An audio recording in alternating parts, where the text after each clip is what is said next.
दोस्तों, मुगल सल्तनत के लंबे इतिहास में अगर किसी बादशाह का नाम सबसे ज़्यादा डर और नफरत के साथ लिया जाता है तो वो है औरंगजेब। जहां अकबर जैसे शासकों को उनकी नीतियों और सहिष्णुता के लिए याद किया जाता है, वहीं औरंगजेब को याद किया जाता है उसकी क्रूरता और तानाशाही के लिए।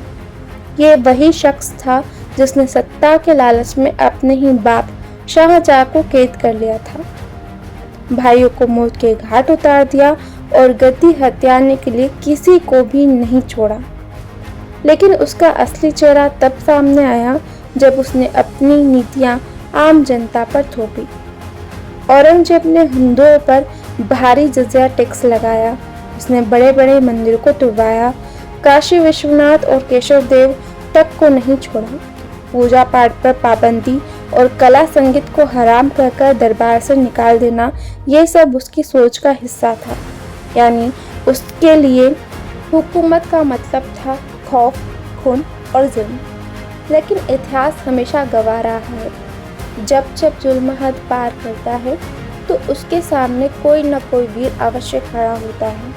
और इस बार वो वीर थे छत्रपति शिवाजी महाराज।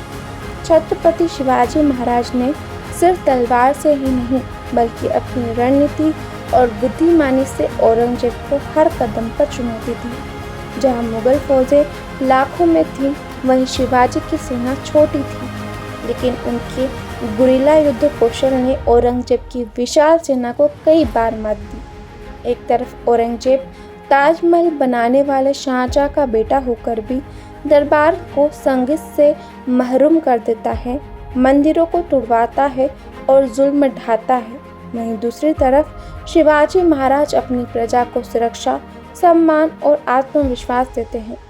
यानी औरंगजेब का दौर डर और अंधेरे का प्रतीक था, जबकि शिवाजी महाराज का नाम आज भी स्वाभिमान और वीरता का प्रतीक है। आखिरकार औरंगजेब अपनी ही नफरत और जुल्म में डूबकर तन्हा और गुमनाम मर गया, लेकिन शिवाजी महाराज आज भी हमारे हृदय में जिंदा है। हर भारतीय के दिल में उनके लिए सम्मान, विश्वास और अटूट प्रेम है।